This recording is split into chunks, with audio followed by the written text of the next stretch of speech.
Hello, hello. Hi, everyone who's signing in. My name is Roop Rai, and we are doing our first live stream of TC Sand. So good to see you guys. So good that we could do this. But before we go further into our chat, I want to introduce to you our team member who has been behind the scenes all this time, Ali Nizami. He will be driving this chat from behind. So thank you so much, Ali.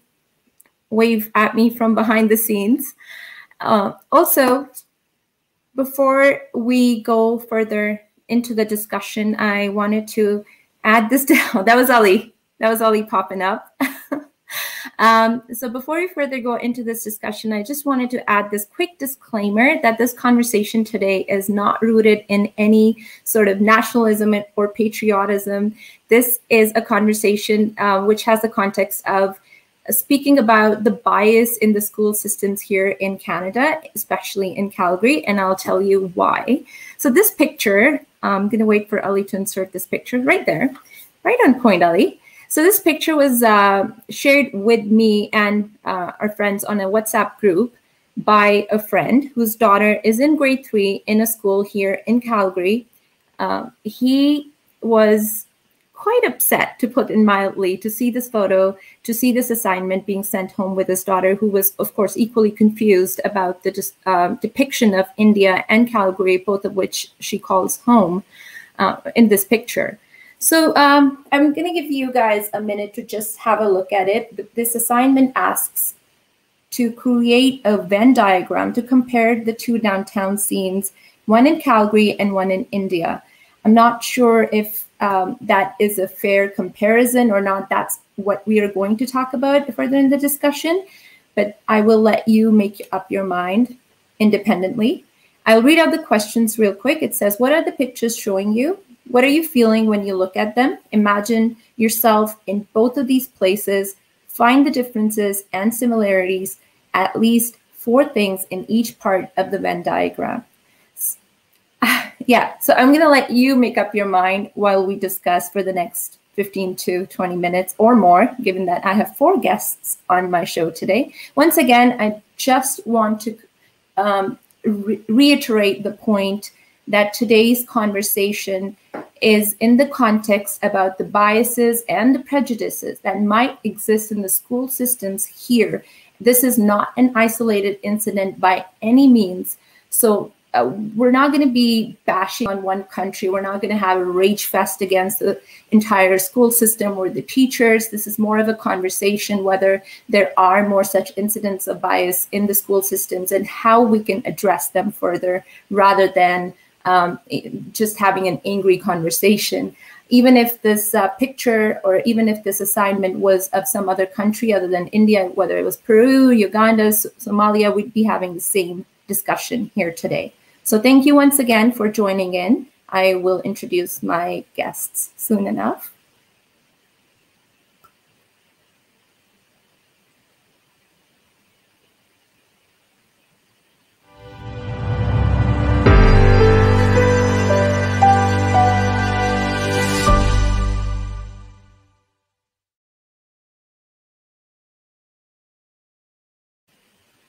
All right, I'm back. I'm so glad that I can do this from home. And in a way, it's really good because I just took a shower and my hair is still wet.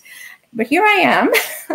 I can do my other day job things as well as do this. But at the same time, I would have loved to see my guests in person. But obviously, because of COVID reasons, we can't do that. So I'm glad they took the time out to be here today, not in person, but live virtually to talk to us.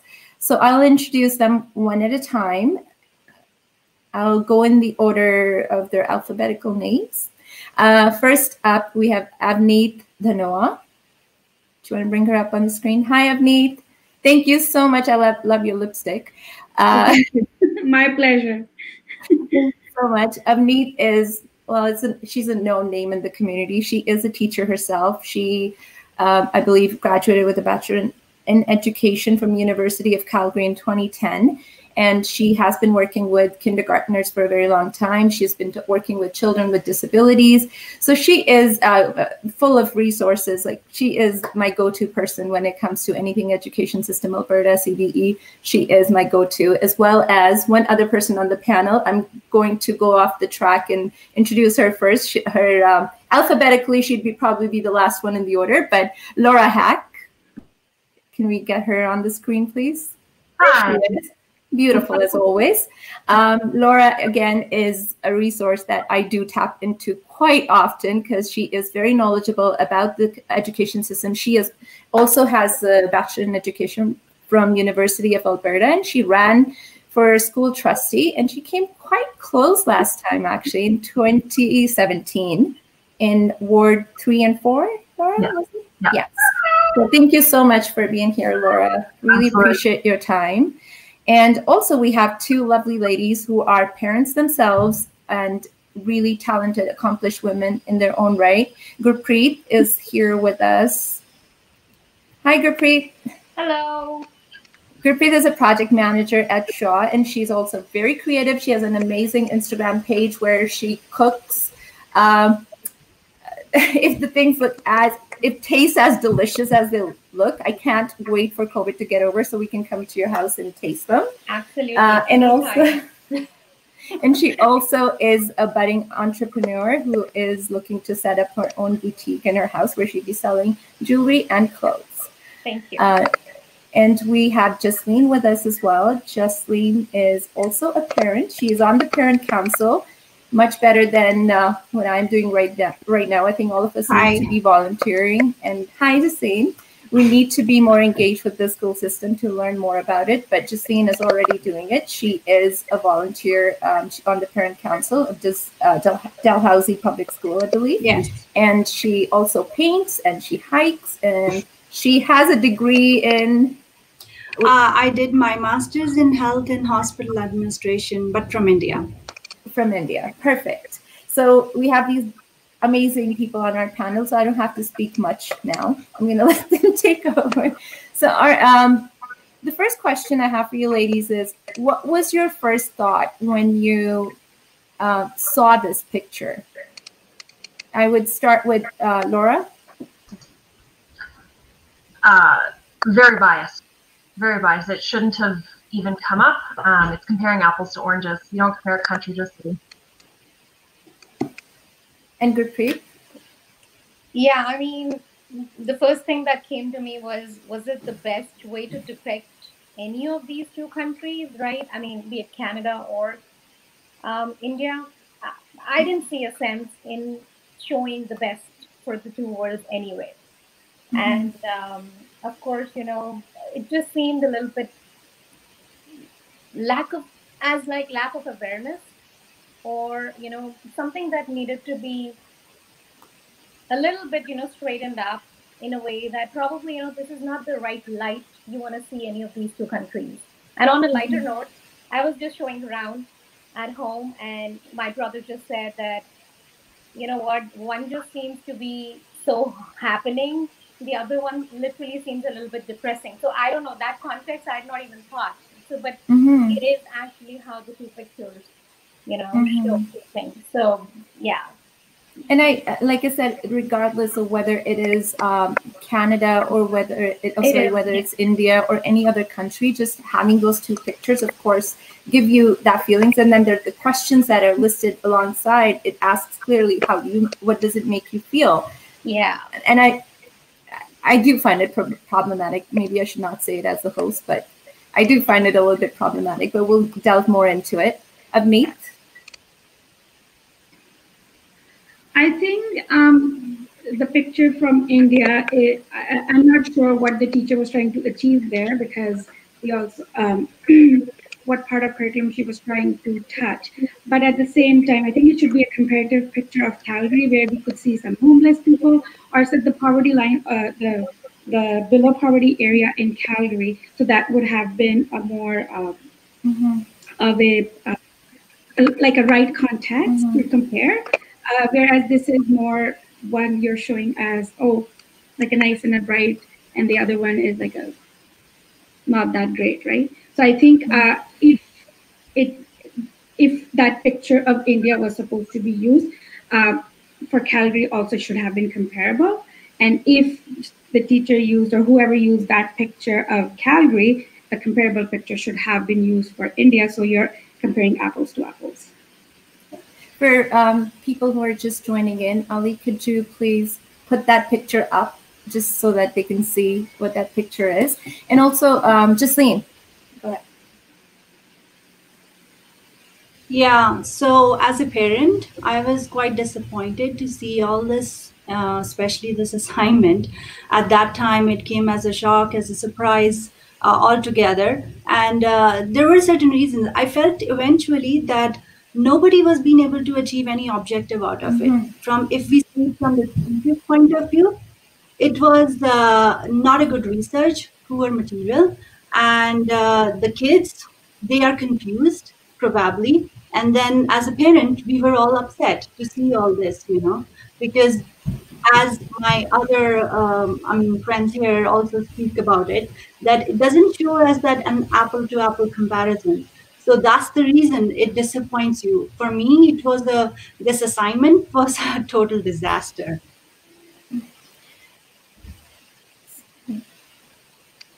I'll go back to Gurpreet.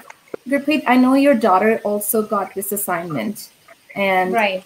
What did she have to say about it?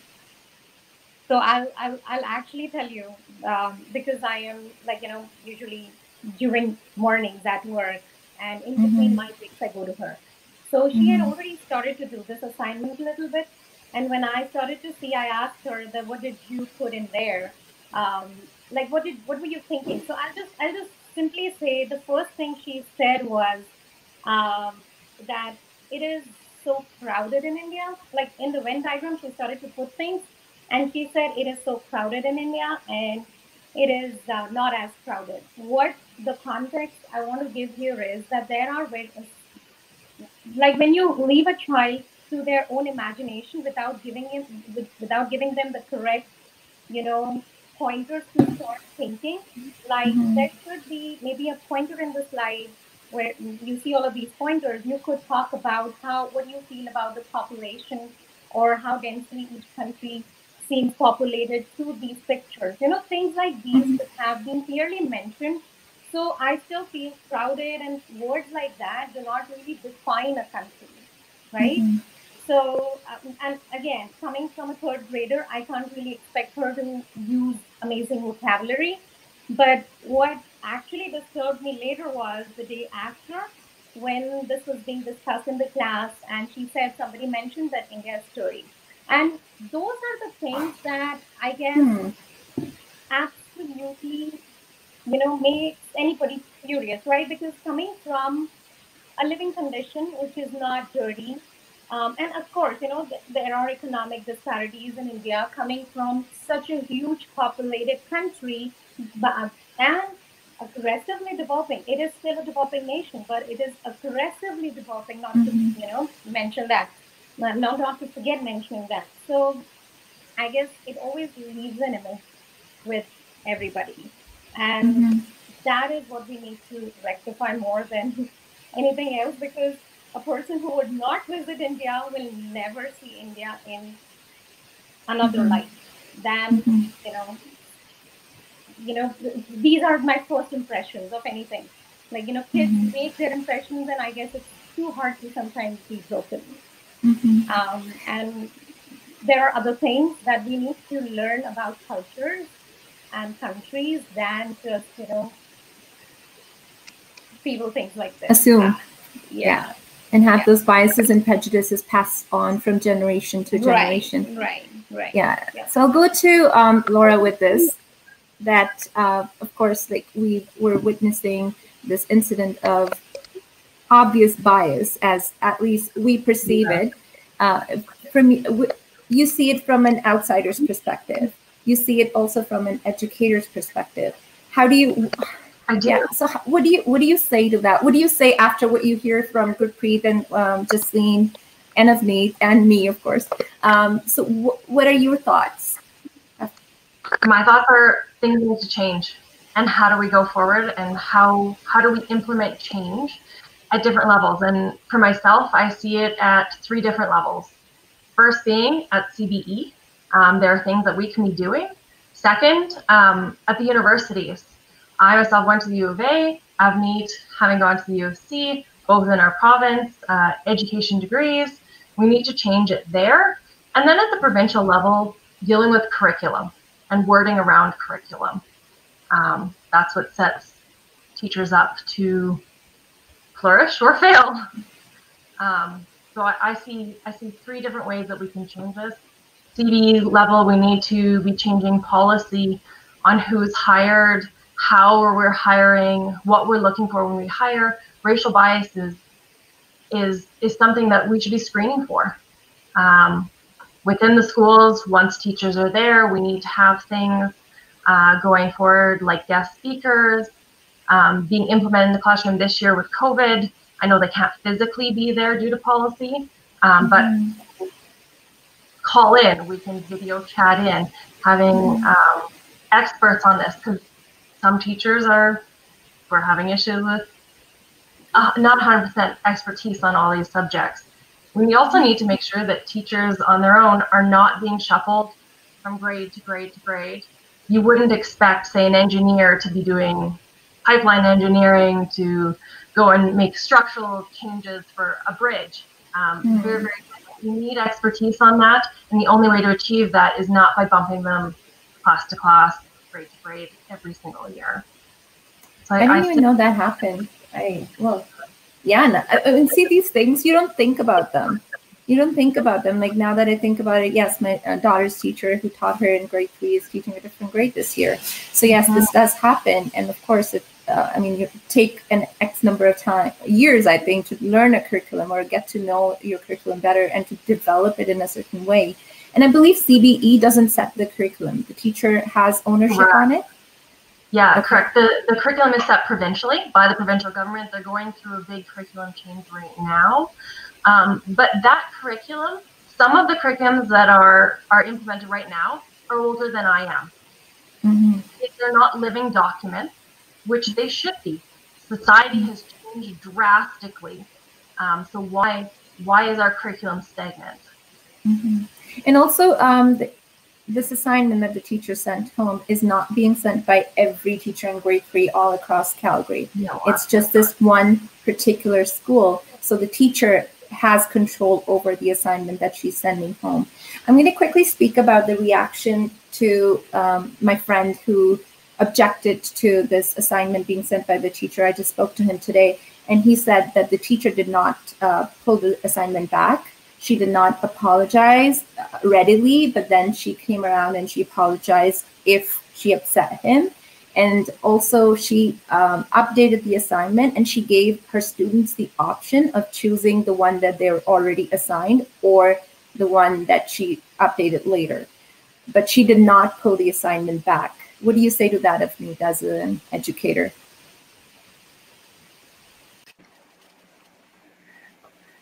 When I'm on the same WhatsApp group, and when this was posted yesterday, I actually went in and Googled downtown India, and a similar picture came up. So I think here it's not 100% teacher's fault, it's the resources. So if she has Googled it, the resource wasn't, I don't see Google as a very trusted resource to post and send an assignment home. So from that perspective, I said, it's not 100% teacher's fault, because she doesn't know what India is. You and I know because we have been there.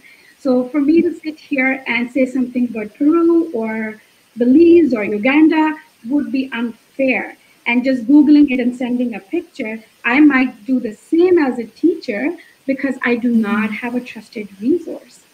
So it falls back to what Laura was saying. It has to be rectified at another level than just a teacher level. Teachers should be provided some resources that are trusted and that are researched, not just here you go and here's grade 3 curriculum and you're on your own. And that's actually what happens. So that's my take. What do you say about her response? The teacher's response.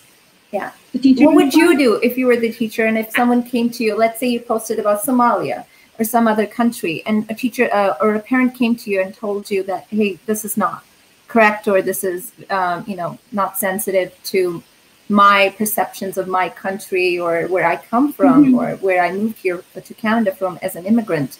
So how do you address that? Is what she did an appropriate response, as in not pulling back the assignment, letting it stay there, and putting up new information or putting up new resources and asking her students to make a decision? So what I would do as a teacher, I would accept that I did not research enough, and I would accept with my students as well. And then I would introduce that parent as a speaker and be like, would you mind coming in and talking about your country? Because I don't know much about it. So you are a perfect resource. And in fact, I did that today in my daughter's class. So the teacher was talking about Diwali last weekend because kids were all excited on Monday. So the teacher approached me saying, can you come and talk about Diwali? Because I do not have legit information on that. And our non-Indian children, the Canadian kids are very interested to know what is Diwali, because they were all talking about fireworks and dressing up and everything, right? So I did a presentation this morning, and I think that's the approach I would take, is invite the parent, the resource itself. And I would admit to children, you know what, boys and girls, I messed up, I Googled it, and that's a learning lesson right there, that we cannot rely on Google, or however I found this image, right? So boys and girls, we can't just Google everything. And what are we Googling? We need to double check if it's a trusted resource or not. And they're grade 3 students, so they would understand that, right? I would rather do that, and I would admit my mistake in front of the student and be like, here, we have a speaker now. And they will talk to us about, say, Somalia or even India, right? I would take it in, I might leave the assignment the way it is and let the children now take over from the information they got from the speaker. So the Venn diagram might change as to the pictures I gave to what they heard from the speaker and what similarities. Like I would, but I wouldn't pull the assignment. The only reason is, like, we also need to keep track of some of the students must have already started, and I mean, if you pull back the assignment, they'll be upset, like, I'm done, why are you giving me a new assignment altogether, right? I think Gurpreet had that issue as well, because her daughter had started doing that assignment. I'll let Gurpreet address that. Yeah, I mean, exactly. So I mean, she actually mentioned it to me, but she said, no, I assumed it to be Canada and India. I'm not reading it as Calgary and India. So simple things as that. So the only other thing I wanted to add here was that this is because we are in hub learning, we are very much invested as well these days. This is what we are seeing as a result of that. So there are so many other things that just go unnoticed, right? So we don't even know what's happening when it's a normal, regular school, right?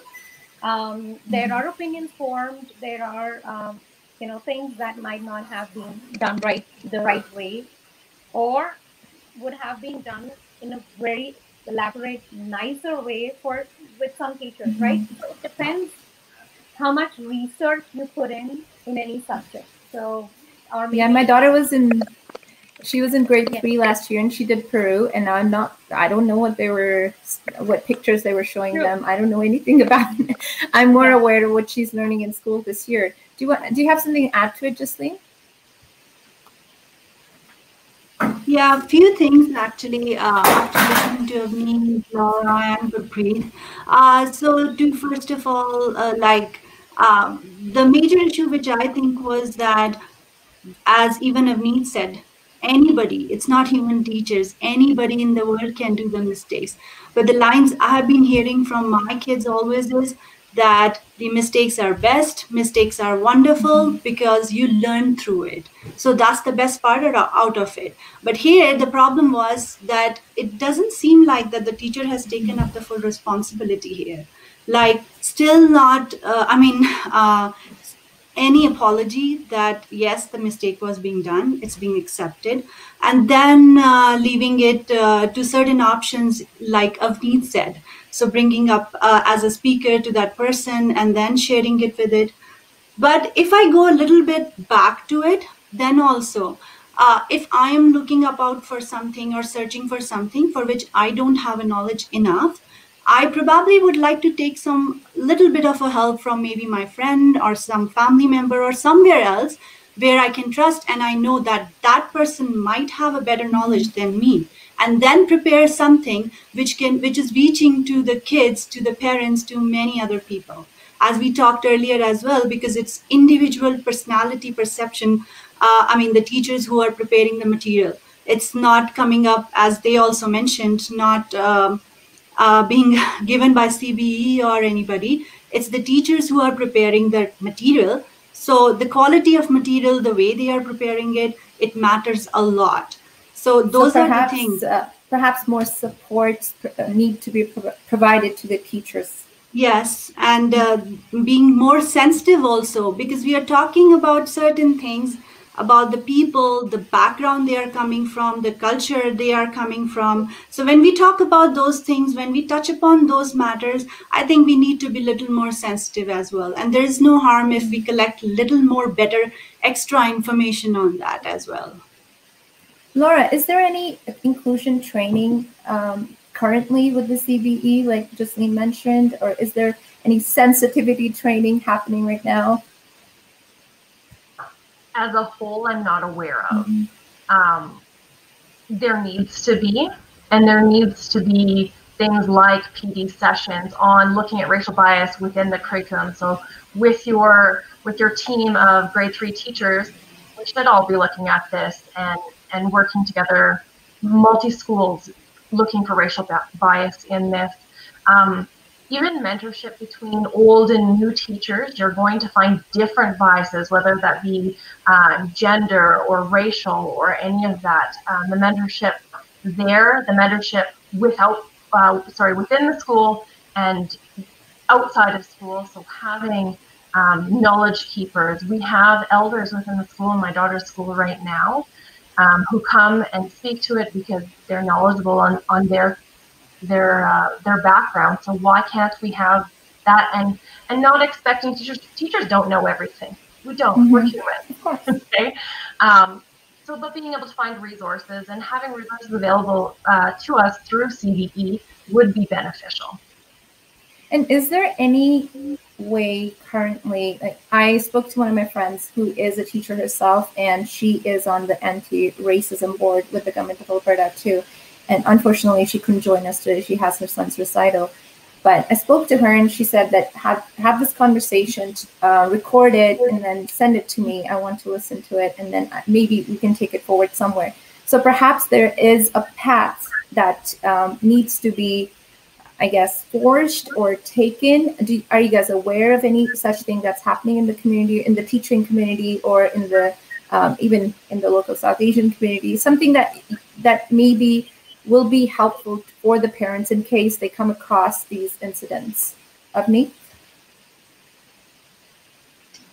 I'm not really aware if something's happening on the bias in the education system, honestly, because also I'm not part of CBE, so that also takes away from me knowing what's happening in a bigger school board.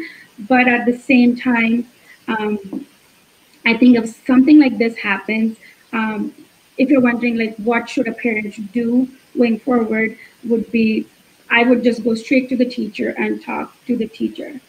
And if you think it's not resolved at that level, then you go to your principal. And if it's not resolved in that at that level, then you can go to your not the superintendent, the level below. I think there is something online. We can post. Yes, it is online. Complaint process. Exactly. But like something like this, like a teacher should be able to address it, and the principal should be able to solve at that level. Yeah, but this is after the fact. Is there anything that we can do that would address this before this bias happens? So I think some systemic changes need to happen, and I think that need to be driven by us, parents or people in the community, because it's tax dollars that are paying for the education system. So I think it needs to be driven by us, and I'm just trying to figure out how and where to start and who to talk to. Because I think it is important. Yes, of course, if we pay attention to what our kids are learning in school, if we stay engaged with the teachers, we will be aware. And I love what Jaslin is doing. She is on the parent council. How would you approach it, Jaslin, if this comes up, or even before it comes up, can we propose something to the parent council, the school council? Can something be proposed there that we need to have more supports, or we need to have more inclusion training for the teachers? How can it be done? What is the procedure? I'm just trying to figure that out. I would like to say that I think it can be done on both the levels. First, I would like to talk about the parent side, because I have taken that approach already. Like, I belong to the community Sikhism. I follow that religion. And so my son wears the turban, and his appearance is definitely different from the rest of the kids in the school. So when we went for the admission, we went straight to the teacher and we talked to the administration that this is what is our culture, and that's how his appearance is looking different. If it would be great if we could send and share some videos with you, and we could educate you, and then in turn it becomes more comfortable for the kids to know about it. And once everybody gets to know about the reason, then they won't see him any different in that case. And to my surprise, then the teacher went a step further. She actually included it in the grade 1 curriculum for social studies about me section, where she asked my son to present himself, about himself, like, why do he wear all this, and what is the difference? Why does he look different, in all those terms? And that's how the school staff was educated, the teacher was educated, the kids were educated. There were many questions being asked from him, and he was happy to answer all of those questions. And we continued this process for the next coming 2 years. And for till date, none of us, never ever my son ever heard any kind of a bully or any kind of a sarcasm or anything about his appearance or anything he looks different for. So those are the things which as a parent can be taken up. And I think I answered from the teacher's point of view as well, that how can you go and step further and see how it can be done. From the administration point of view too, they included it and tried to educate the rest of the staff as well about it. So it can come together by someone's proactiveness, I would say that. Laura? Yeah, just by being proactive. I'm also on parent council. We have a good working relationship with our principals that have come through the school. And I think by bringing things like this forward, we have a pretty big sway within our school. A lot of what our parent council has done is paid for, and this is just from a First Nations perspective, is we've actually had an elder come in to our school, made drums with our teachers, passing on cultures. But that as parent council, we get to fund things like that with casinos and with stuff like that. So we can be proactive. Issues that come up in the community, we can actually fund PD for our own schools. Not system-wide, but it is the difference that we get to make. Are you satisfied with that, Gurpreet? Oh, absolutely. I mean, I guess, these are surely the starting points we have to have, like, inclusion, I guess, generally, pretty much all of us understand. I guess even, the schools understand, teachers coming from a profession where, that's where the kids' elementary, understanding comes, right? Like, that's where they start to understand what the world is about. Surely, understand all of these things. So that is absolutely one of the places where we look up to have this embedded in the system and not like, leave it acting on it after the fact. Yes, after the fact. Yeah. Well, communication is key, is what it comes down to. Awesome. Well, any last thoughts before we... Oh, I wanted to share you with... I think I shared with you guys already my artwork from today. because I spent some time on it. So I'm going to share it with the audience. Okay, so I drew this out today, or I went online and found these pictures. That was India. There was another one, Ali. I sent you a brand new one after that. That one has a better contrast. So that's India on this one side, and you have Canada on the other side. So I just wanted to show that there is that, that stark contrast. When you see it, you could depict one country in a certain way, or paint it with one stroke, and then you can paint another place with one stroke. It's not very, I guess, realistic. And at the same time, that's something that gets fitted into the young minds, young brains. But I think it's our responsibility as parents and teachers, of course, collectively work together and create a better system. But thank you so much, ladies, for being here today. And thank you for giving us your time. Ali, can we go back to them, please? Thank you, Roop. Thank you. Thank you. Thank you. Thank you so much for being here. Any last thoughts? You guys want to share any last thoughts before we go? No. If we missed anything. I like that challenge. I like this one. Yeah. Thank you, Roop, for giving us this platform to talk about all this, because we have 365 public schools here, but see, we just noticed about these two incidents. So it is a platform to share about all this. Thanks once again. No, thank you so much for making the time. I'm pretty sure we'll be talking about more things in the future as well coming up. And we're done. Oh.